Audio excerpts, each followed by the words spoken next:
Welcome back to our Facebook Live expert series, everyone. I'm your host, Bridget Danner. I'm here today with Julie Michelson, and she is a board certified functional medicine health coach, best-selling author, podcast host, and then she specializes in inflammation and autoimmunity.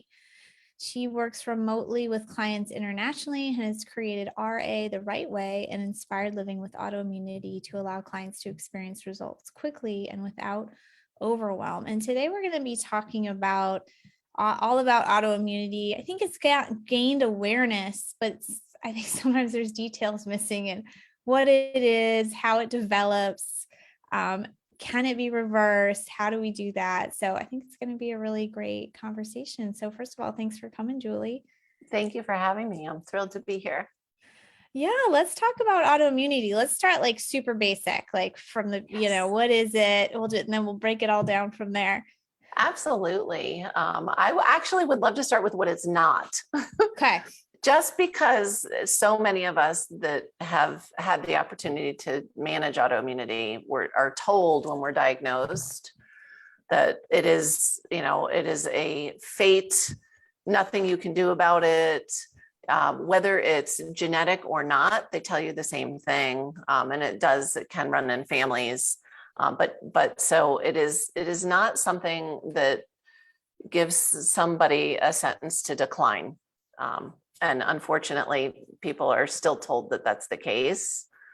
And so that's why I like to start there, because that's my passion, is letting people know, as we're going to do today, there's plenty we can do. Okay, great. Yeah. So autoimmunity basically arises when we're dealing with systemic inflammation, which I know you handle all the time, right? I mean, that's why detox is so important.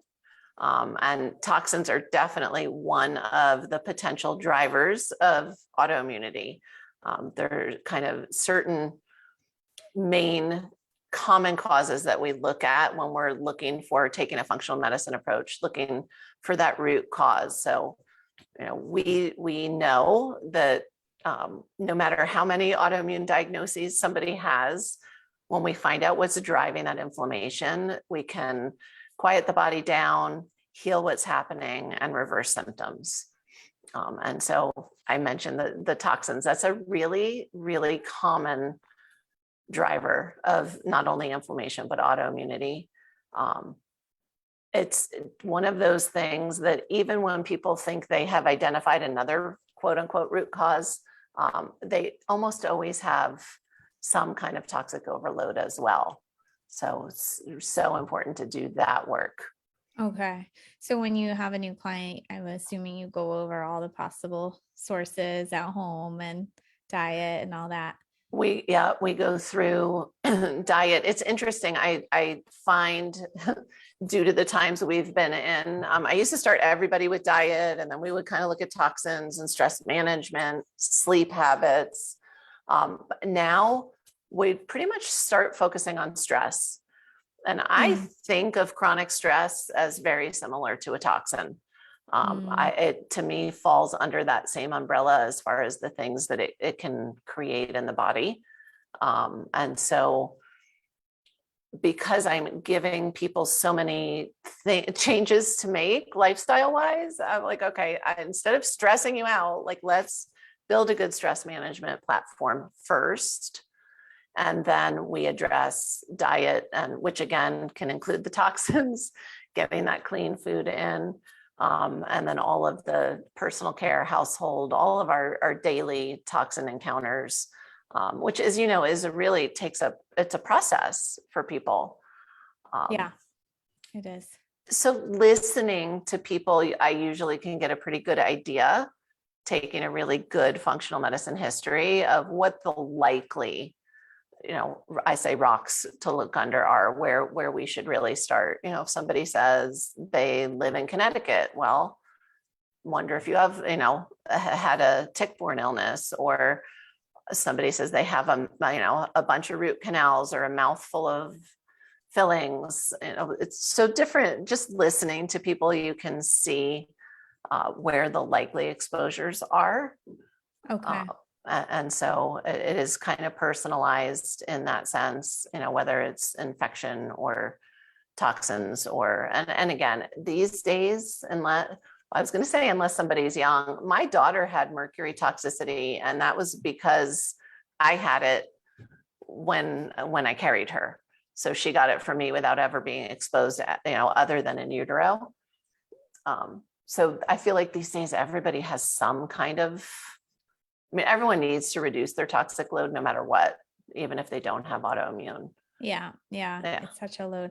It's interesting you say you're starting with stress. I just finished recording these interviews for a mold summit, and I don't know, not everybody, but 2 or 3 people were kind of saying they start with like the limbic system and preparing the body to receive, because if you're in that like fight or flight or freeze, you just can't really heal or receive treatment very well. And I was like, wow, this is really exciting that this is changing, because I do think you can waste a lot of time, months, years, taking a lot of supplements, changing your diet, being super careful to the point it's no fun, and you're not really getting better because you're stressed, your nervous system. So yeah, really interesting. And I have found, I say, I've had the rare person show up on my doorstep with their diet completely dialed in for them. I've yet to have anybody show up with a stress management routine that really serves them enough. I just think it's an area that we always need to be looking at and up leveling. And it's maybe the gift of the past couple of years is, at least me understanding, we need to support people and, like you said, get them ready to heal, set them up to heal. Yeah. Unless you're like the Dalai Lama, you probably have to work on your stress management. And he's probably working on it all the time. He works on it in his own way, right? Yeah, like every day, right? That's why he's so good. He's working on it all the time. Yeah. So I've heard that usually by the time you find the autoimmune disease, it's been developing 10 years. Can you talk about that process, why it's so long? Sure.